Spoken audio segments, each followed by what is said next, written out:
Attends, c'est bon. Alors tout d'abord, nous souhaitons la bienvenue à notre rencontre annuelle, un séminaire international que nous organisons depuis de nombreuses années à cette période spécialement. Alors, nous sommes très très heureux de vous accueillir en si grand nombre. Est-ce que vous imaginez, on est plus que 500 participants venus de plusieurs pays. Les jeunes, on est plus que 500 personnes. Ça vaut le coup qu'on applaudit quand même.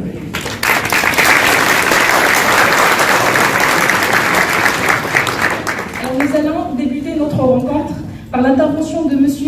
Hamid Demou, le président de l'ISA ONG International, et aussi par le représentant de la Fondation Jannatul Arif, Ismail Selma. صباح الخير عليكم.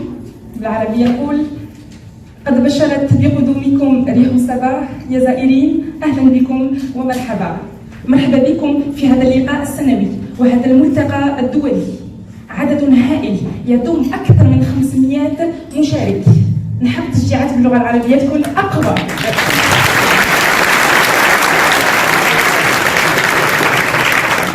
راح نبداو هذا الملتقى بمداخلات. اولا راح تكون من طرف السيد المحترم حميد دمو رئيس عيسى ONG انترناسيونال، وكذا من طرف السيد المحترم اسماعيل سلمى ممثل مؤسسه جنة العارف. Je les invite maintenant à me rejoindre. نخلي الكلمه للسيد المحترم حميد دمو. تحياتكم.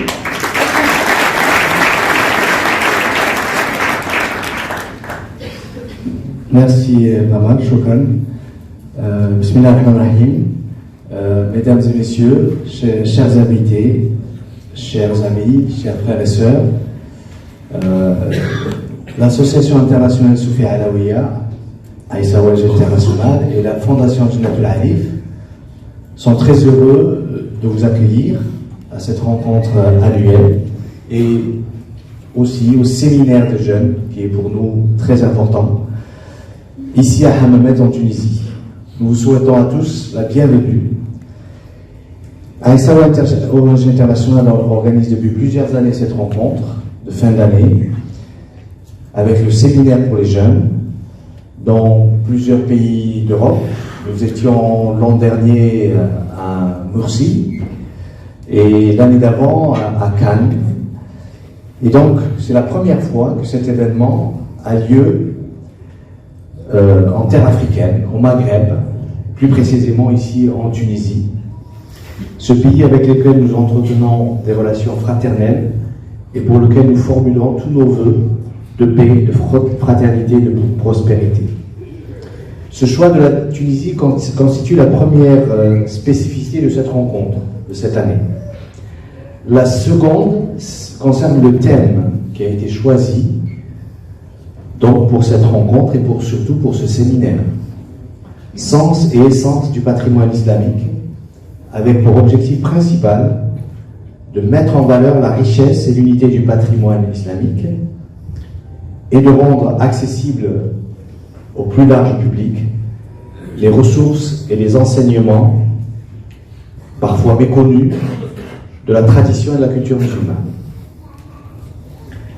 Pour cela, il nous semble nécessaire de s'appuyer, d'utiliser toutes les sciences qui peuvent apporter une aide à ce travail, à cet objectif, mais aussi les technologies et les moyens modernes qui sont nombreux, qu'il faut apprendre à maîtriser et utiliser justement dans cet objectif de rendre accessible cette connaissance et ses sources. Donc ces sources qui sont contenues dans une tradition vieille de 15 siècles et qui demandent donc à être revisitées pour justement les mettre à disposition avec des moyens qui soient attrayants, qui soient attirants, qui donnent envie d'aller chercher, d'en savoir plus. Et tout ceci doit être basé sur des sources qui sont attestées. Alors c'est le projet Ahad Unité, qui est donc au cœur de cette rencontre. Et il a été conçu pour réaliser cet objectif. Il sera présenté tout à l'heure dans la plénière à laquelle vous serez tous présents. Alors certains pourront trouver que c'est trop ambitieux, ou peut-être même démesuré par rapport à nos moyens, mais nous avons la conviction que c'est un projet indispensable qui dépasse largement le seul cadre musulman et dont le monde a aujourd'hui besoin, grandement besoin, pour faire face aux mutations multiples et crises qu'il traverse. Nous sommes convaincus que ce projet pourra contribuer de manière significative à l'avènement d'une société et d'un monde du vivre ensemble en paix. Ce qui est un objectif pour notre organisation, et je rappellerai juste que c'est à l'initiative de Aïssa Ouanja International que la Journée internationale du vivre ensemble en paix a été adoptée le 8 décembre 2017 lors de la 72e Assemblée Générale à l'unanimité des 193 États membres. Notre motivation, notre volonté d'agir et de porter ce projet sont confortées et renforcées, je dirais, par la présence de nombreux jeunes, près de 150 jeunes venus d'Europe, du Maghreb, pour participer à ce séminaire et contribuer ainsi à la réalisation des objectifs du projet Ahad. Nous vous souhaitons à tous une très belle et fructueuse rencontre durant ces 4 jours que nous allons passer ensemble, et je vous remercie.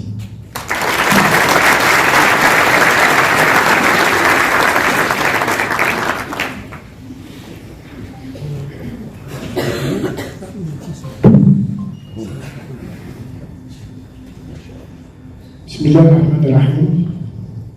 السيدات والسادة الحضور الكريم، أهلا ومرحبا بكم في لقائنا الدولي هذا، والذي تحتضن الجمهورية التونسية أشغاله لأول مرة، ولأول مرة يعقد في شمال إفريقيا خارج الديار الأوروبية. يعقد هذا اللقاء في تونس، هذا البلد الذي نتقاسم معه علاقات أخوية، والبلد الذي نرجو أن نراه يعيش في كنف السلام والتآخي والازدهار. سعداء بوجودكم معنا في هذه الجلسة الافتتاحية للقاء الدولي الذي دأبت المنظمة غير الحكومية عيسى وانجي على تنظيمه كل سنة، والذي يستهدف فئة الشباب في المقام الأول.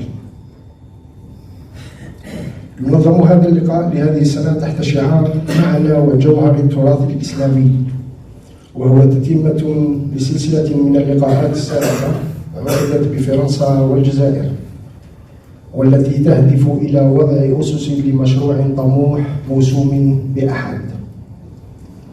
يسعى هذا المشروع إلى تسليط الضوء على ثراء ووحدة التراث الإسلامي، كما يعمل على إتاحة المجال للجمهور العريض للاطلاع على المصادر والتعاليم غير المعروفة أحيانا في الموروث والثقافة الإسلامية. والهدف من ذلك هو تبليغ رسالة ثقافة السلام المستوحاة أصلا من هذا الموروث للأجيال الجديدة، حتى يتسنى لهم الاطلاع عن قرب وبشكل ملموس على تلك التعاليم السمحة المبثوثة في ثنايا الموروث الإسلامي، مما يمكنهم الآن ومستقبلا من العيش وبناء مستقبلهم الواحد مع الآخر وليس الواحد ضد الآخر. ففي عالم متأزم مليء بالتحولات الكبيرة يطمح هذا المشروع إلى المساهمة مع غيره من الإرادات الخيرة في بزوغ أمل جديد، وذلك من خلال الأهداف التالية: 1. إظهار إمكانية التراث الروحي في تقديم إجابات على التساؤلات والاهتمامات المعاصرة. 2. إعادة الاعتبار لصورة الإسلام الحر والمسؤول. 3. تحويل مقاربتنا للمشاكل السلبية بفهم الإيجابي. 4. التأكيد على مبدأ التوحيد كوسيلة لخلق روابط بين الإنسان والمخلوقات الأخرى. ولتحقيق ذلك نرى بالضرورة بمكان الاعتماد على العلوم والتكنولوجيات والتقنيات الحديثة لإتاحة المجال وبصورة جذابة للمعارف والعلوم الموجودة في مصادر هذا التراث الأصيل. دافعنا وإرادتنا وحمل هذا المشروع تقوى أكثر بوجود 150 شابا تقريبا جاءوا من أوروبا ومن دول المغرب العربي للمشاركة في هذا الملتقى والمساهمة في تحقيق مشروع الأحد. أملنا ورجاؤنا كبيرين بأن يكون هذا الملتقى فرصة حقيقية للشباب وللحضور لتطوير معارفهم وفهم تراثهم، وكذلك لتنوير أفكارهم بما يخدم صالح أنفسهم ومجتمعات بلدانهم. أيتها السيدات والسادة، مرة أخرى نجدد طيب سرورنا وتشرفنا بحضوركم، والسلام عليكم ورحمة الله تعالى وبركاته.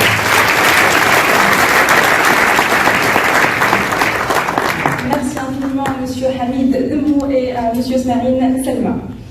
Alors maintenant, je souhaite vous dire quelques mots sur notre rencontre qui va durer 4 jours, répartis pour les jeunes en séances de travail sous forme d'ateliers de restitution en plénière pour l'ensemble des participants.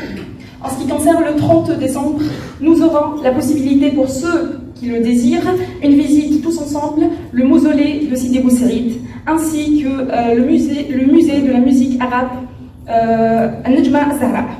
Le 30 au soir, le programme sera complété par une soirée culturelle tunisienne organisée par l'hôtel. La rencontre se terminera par la journée du 31 décembre, où les séminaristes et les congressistes se retrouveront une dernière fois pour la présentation de la feuille de route du projet Ahad, avec une restitution finale. Nous terminerons l'année par une soirée spirituelle. إذا شكرا للسادة الكرام على حسن هذه المداخلة. البرنامج بصفة عامة راح يكون تقسيم الشباب على 5 ورشات عمل، ثم تكون هناك جلسات علنية يقدم فيها الشباب المشارك خلاصة أعمالهم وأبحاثهم. فيما يخص اليوم 30 ديسمبر ستكون فرصة للمشاركين الراغبين بزيارة مدينة وضريح سيدي بو سعيد، بالإضافة إلى متحف الموسيقى العربية النجمة الزهراء. يختتم هذا اليوم بسهرة فنية من طرف فرقة فولكلورية تونسية مقدمة من طرف لوتيل. أما بما يخص يوم 31 ديسمبر سيتم عرض وثيقة عمل وخلاصة للأعمال النهائية، ونختم السنة بجمع روحي لتحقيق إن شاء الله ربي هذا النظرة وهذا الحلم في أقرب وقت إن شاء الله ربي. نرجع لليوم الأول ونعطي الكلمة للسيد المحترم مهدي ميموني، والذي سيقدم لنا تفاصيل أكثر حول مشروع أحد. إليك الكلمة.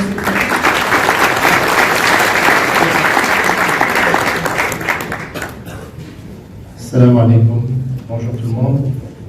On va essayer donc avec Ismaël en langue arabe de faire une présentation du projet Ahad, la plus synthétique possible, mais surtout la plus globale. Donc, alors, le projet Ahad a une vision, a des missions et a des actions qu'il met déjà en route et des actions qu'il espère mettre en route à l'avenir. Donc la vision du projet, je vais l'afficher.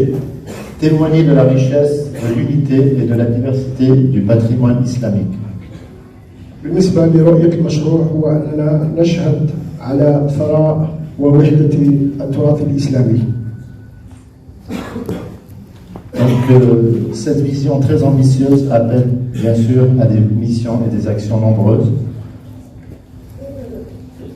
Les missions, en fait, on a mis quatre grosses missions qu'on a appelées des axes principaux.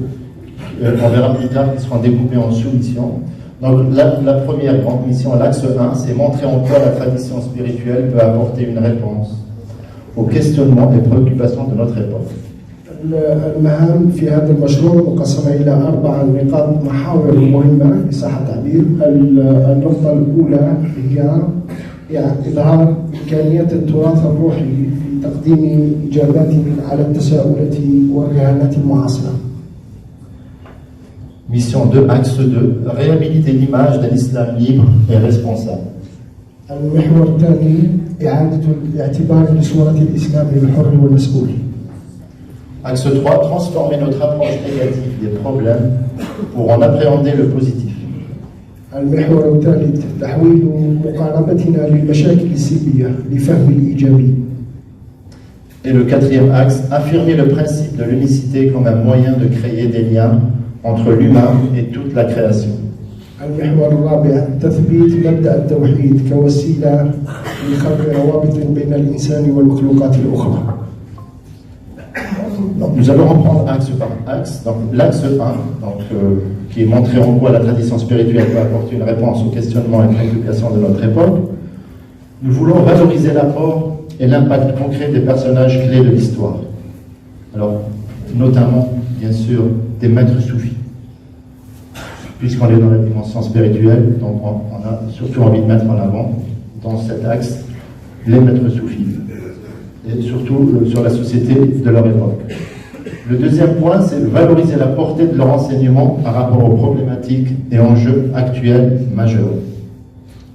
Alors, bien sûr, c'est de se dire en quoi leur enseignement apporte quelque chose à notre époque, et notamment sur des questions comme ceux du vivre ensemble, de l'éducation, de la culture de paix.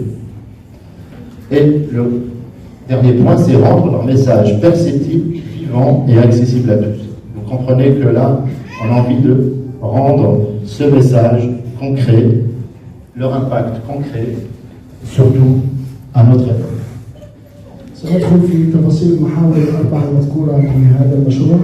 نبدأ بالمحور الأول والذي هو يمثل إظهار إمكانية التراث الروحي في تقديم الإجابات على التساؤلات والاهتمامات المعاصرة. ويكون في تفصيل هذا المحور النقاط التالية، وهو تقدير المساهمة والأثر الملموس خاصة للمشايخ الصوفية على المجتمع في وقتهم. النقطة الثانية هو تقدير ما قدمته تعاليمهم فيما يتعلق بالقضايا والرهانات الرئيسية، خاصة في مسألة العيش والتربية لثقافة السلام. النقطة الثالثة هو إعادة أو إحياء رسالتهم وجعلها محسوسة ملموسة ومتاحة للجميع. Le deuxième axe, donc, qui est réhabiliter l'image d'un islam libre et responsable, il nous semble important de réinvestir la question du sens, c'est-à-dire inviter chacun à se poser la question sur le sens, notamment sur tout ce qui est pratique culturelle, rituelle, artistique, etc. Le deuxième point, c'est donc mettre en valeur les questions de la société qui n'ont jamais fait consensus. L'important, c'est de se dire que ça montre la diversité des débats, des écoles, des courants de pensée qu'a connu le patrimoine islamique. Il n'y a jamais eu vraiment consensus, mais au contraire, diversité, richesse d'opinion, pluralité d'opinion, des choses qui ont été de tout temps respectées dans cette tradition. Le troisième point, c'est de faire parler les femmes, les hommes, les lieux et les objets. Ça, c'est très important. Qu'est-ce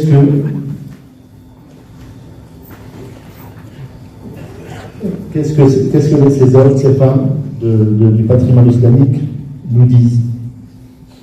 Et aussi, on voulait aussi inviter au voyage. inviter au voyage, c'est permettre notamment aux jeunes d'interroger directement ces hommes et ces lieux, afin de les rendre vraiment accessibles aux jeunes de notre époque.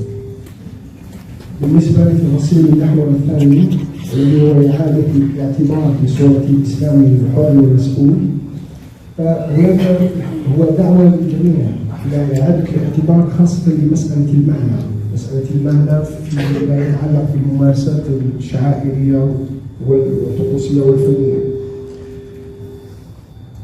ثانيا تسليط الضوء على القضايا الاجتماعية والتي لم تحقق إجماعا في الآراء اختلافات في المجالس، نرى هذه المسألة كثراء في تاريخنا الثقافي، وخلال إظهار تنوع المناقشات والمدارس والتيارات الفكرية.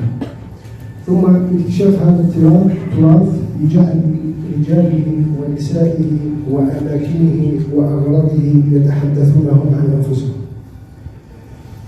وهو أيضا دعوة للسفر للسماح للشباب على وجه الخصوص باستجواب هؤلاء الرجال والأماكن لإتاحة تعاليمهم للجميع، وكذا اكتشاف التقنيات ومعاني الأغراض والوثائق التاريخية مثل المخطوطات وغيرها. Le troisième axe, donc transformer notre approche négative des problèmes pour en appréhender le positif. Bien sûr, très important de mettre en valeur des vérités historiques occultées. Il y a énormément d'exemples. On peut donner l'exemple de la fête de Noël qui était chaque année chez les émirs fatimides fêtée en créant une monnaie spéciale pour cette fête. Le deuxième point, c'est réhabiliter les concepts dévoyés de leur fonction et sens premier. Il y en a plein, on entend parler tout le temps de djihad, de koufar, etc. Donc voilà, aller dans l'essence pour essayer de comprendre le sens premier de ces terres qui nous habitent jusqu'à maintenant. بالنسبة للمحور الثالث والذي هو تحويل مقاربتنا للمشاكل السلبية لتحويل الإيجابي، ففيه تثمين بعض الحقائق التاريخية المطموسة. المثال الذي قدمه مهدي هو احتفال الأمراء الفاطميين بالميلاد المجيد، هذا كمثال عن بعض الحقائق المطموسة تاريخيا.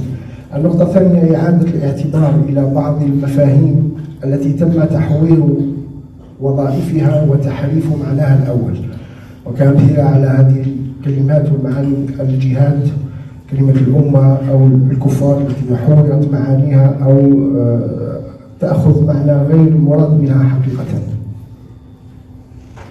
Le quatrième et dernier axe, c'est affirmer le principe de l'unicité comme un moyen de créer des liens entre l'humain et toute la création. Alors, le premier point, c'est vraiment se réapproprier le patrimoine islamique comme faisant partie du patrimoine de l'humanité. C'est-à-dire que permettre peut-être au travail qui va être fait à faire entrer vraiment pleinement le patrimoine islamique dans le patrimoine de l'humanité. Que toutes les gens, toutes les personnes, quelle que soit leur appartenance culturelle, se reconnaissent et se rapproprient ce patrimoine comme étant le leur aussi.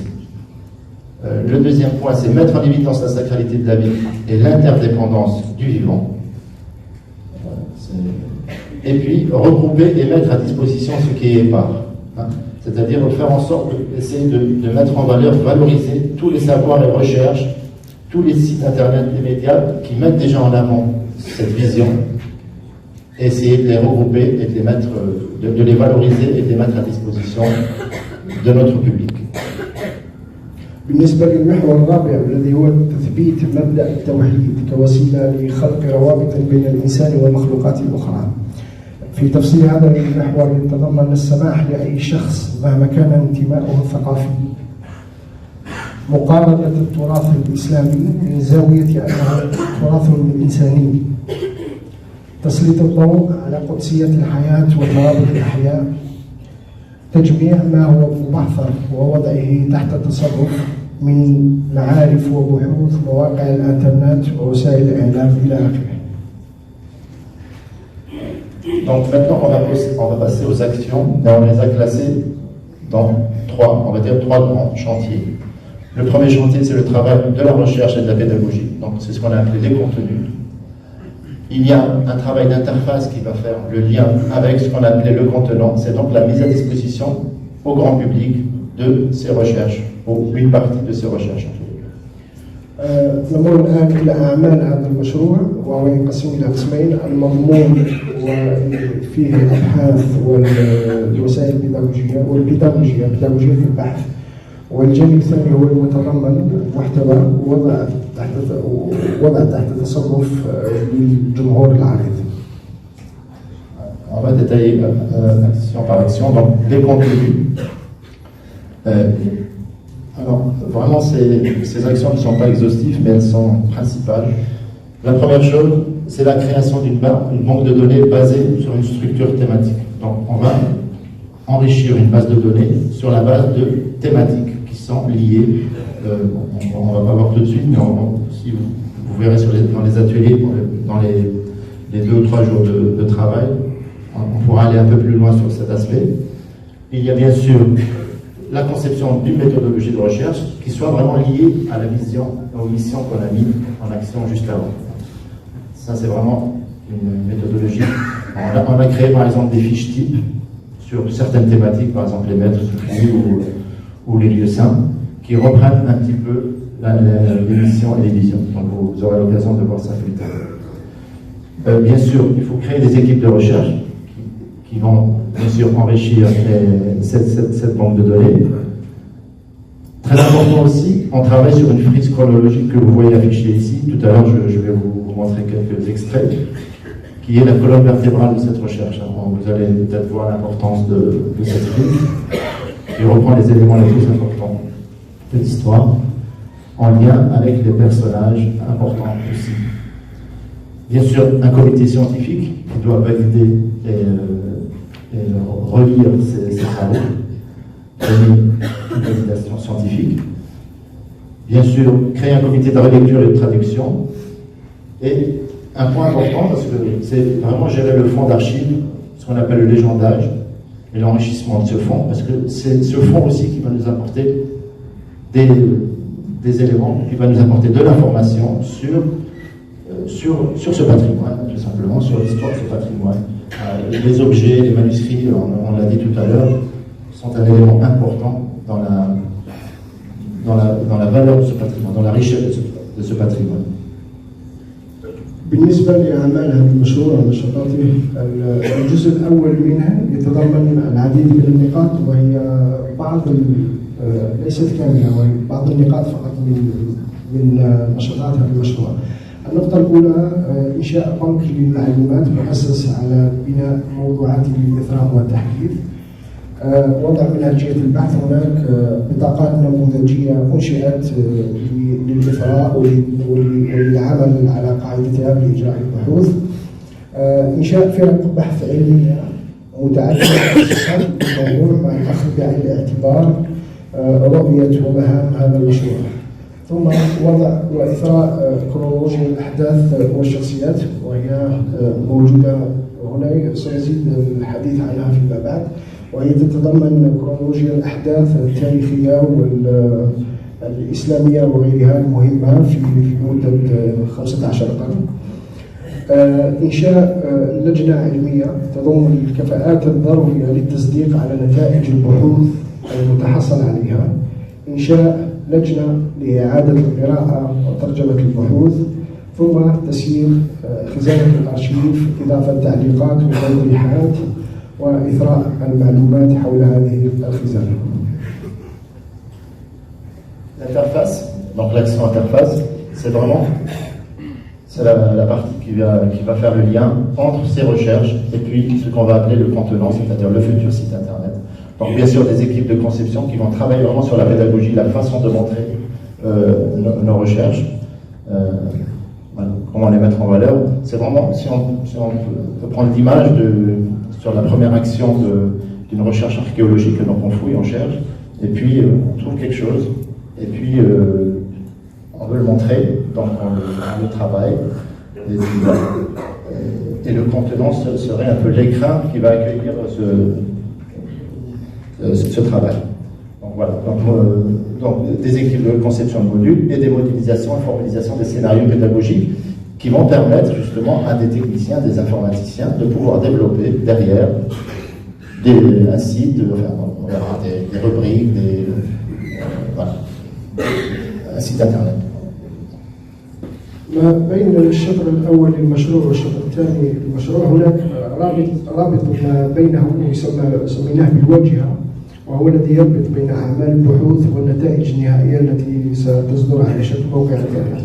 بالنسبة في هذه المرحلة سيتم إنشاء فريق لتصميم مقاييس بيداغوجية مدمجة، تحضير سيناريوهات، تحضير وسائل متعددة الوسائط، ونمذجة وتوحيد السيناريوهات التعليمية. Et donc le contenu, donc l'écran qui va accueillir donc cette recherche, c'est tout simplement créer un site internet où les utilisateurs pourront, alors bien sûr c'est pas exhaustif, mais on voulait mettre en avant vraiment l'idée de faire redécouvrir le patrimoine à travers des interfaces diverses. Il faut que ça soit des rubriques, des jeux, des frises historiques, des animations, qu'on ne soit pas juste sur quelque chose de très dynamique, pas trop statique. Important, découvrir la vie d'un personnage en voyageant avec lui. Il faudrait que ce soit le personnage à travers ce site qui nous fasse découvrir sa vie, son quotidien, son contexte social, économique, etc.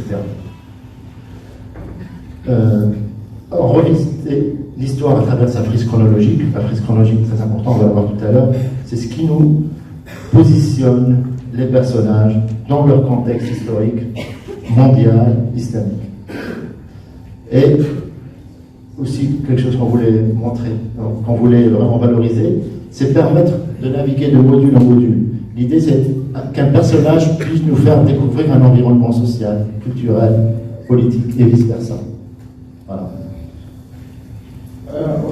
الآن إلى الشطر النهائي من المشروع، وهو الذي نرجو أن نسعى إلى تحقيقه، ويتضمن هذا الجزء إنشاء موقع الإنترنت أن يمكن لمستعمليه أن يكتشفوا أو يكون هناك فرصة إعادة اكتشاف التراث الإسلامي مع مختلف من خلال مختلف أشكال الوسائط، أقسام، ألعاب.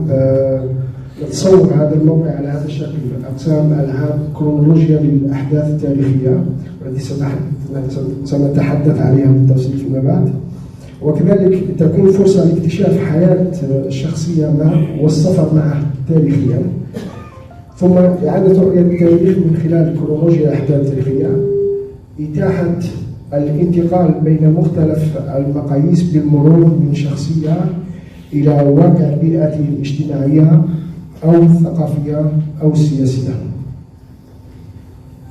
Donc, on va finir avec cet outil, qui est un outil privilégié d'accès aux informations relatives des personnages. Donc, la fameuse frise. Alors, cette frise qui est affichée ici, elle est sur l'estrade, mais pendant les pauses, quand la salle est vide, vous pouvez bien sûr vous rapprocher.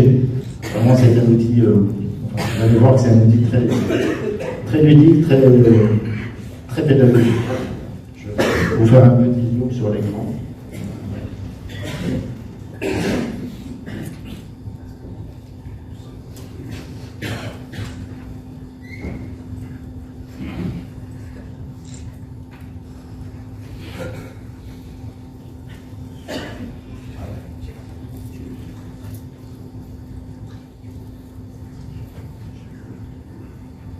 Par exemple, vous voyez, c'est une frise qui se...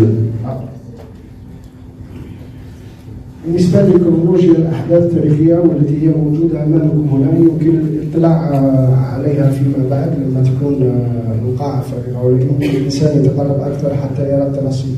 وهي أداة مميزة ومهمة جدا تتيح لنا الاطلاع على العديد من الأحداث التاريخية ورؤية شخصيات مهمة تاريخية مرتبطة بواقعها وبظروفها السياسية التي عاشت فيها في تلك المرحلة. Alors cette frise couvre plus de 1500 ans d'histoire, bien sûr, avec la naissance du prophète Mohammed.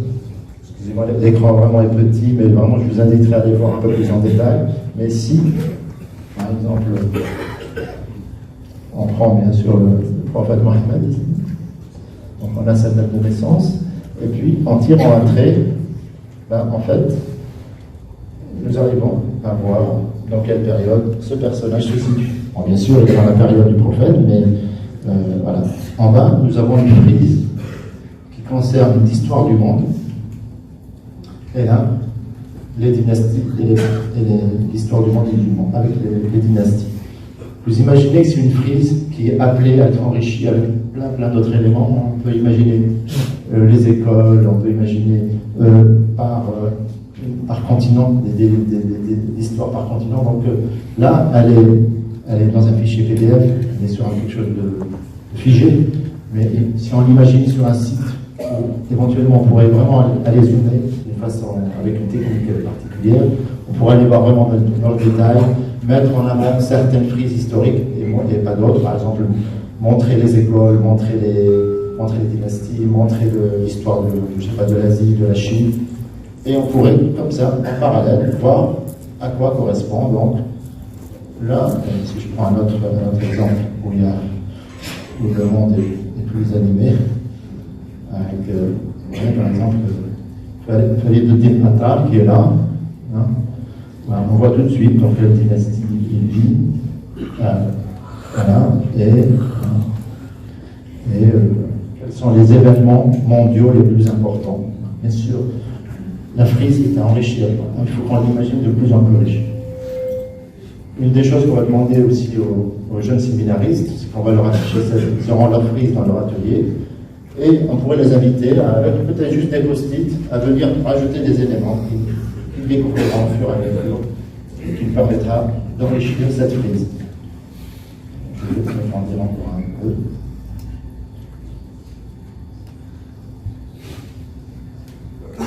Ce sont bien sûr, tout ça, ce sont des événements qui sont déroulés. Voilà. نتحدث عن هذه الوثيقة التي تعتبر كأداة مميزة ومهمة في إجراء البحوث التي نقوم بها وكأداة مهمة لقراءة التاريخ بطريقة مختلفة.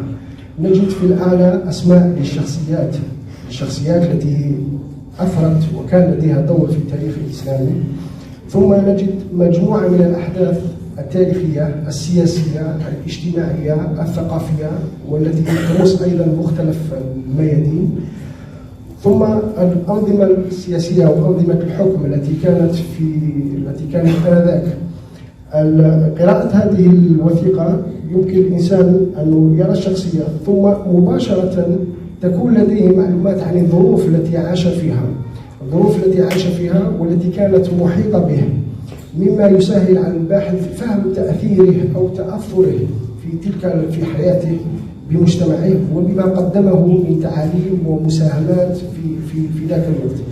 إذن هي كوسيلة لتسهيل قراءة التاريخ بهذه الطريقة والتي تخدم رؤية المشروع. ونتحدث في البداية عن رؤية المشروع أنه نبحث عن الأثر الملموس لهذه الشخصيات في حياتهم في وقتهم.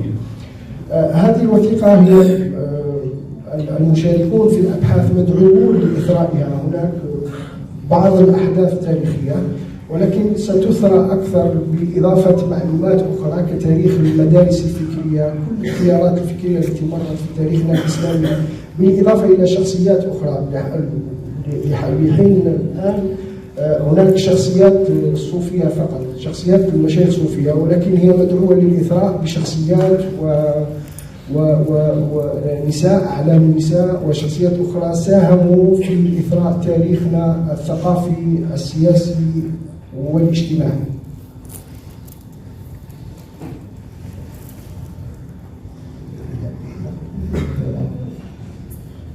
Nous allons juste finir là avec le programme. Alors, donc, le programme donc, des ateliers, donc, on l'a dit plusieurs fois, donc il y aura 5 ateliers réservés aux séminaristes, un atelier thérapie de l'âme, culture de paix, un atelier axe à Issa, et puis une présentation d'un nouveau groupe sur le travail sur le fiqh, le droit musulman, qui aura uniquement une plénière de présentation. Voilà. Donc, بالنسبة سننهي هذه المداخلة عبر إلقاء نظرة على برنامج هذا اللقاء.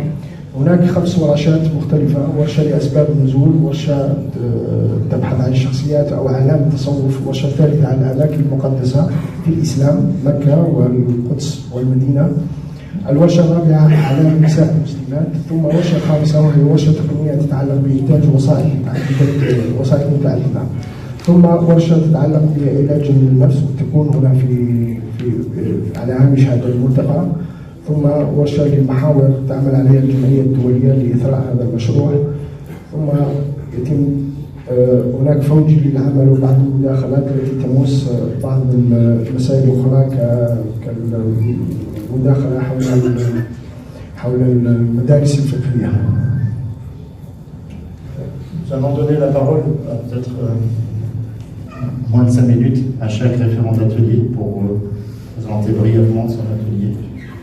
Et puis derrière, on donnera la parole au public. سنعطي الكلمة لمؤطري هذه الورشات لإعطاء لمحة أقل من 5 دقائق عن عمل كل ورشة، ثم نفتح المجال للمناقشة مع الجمهور.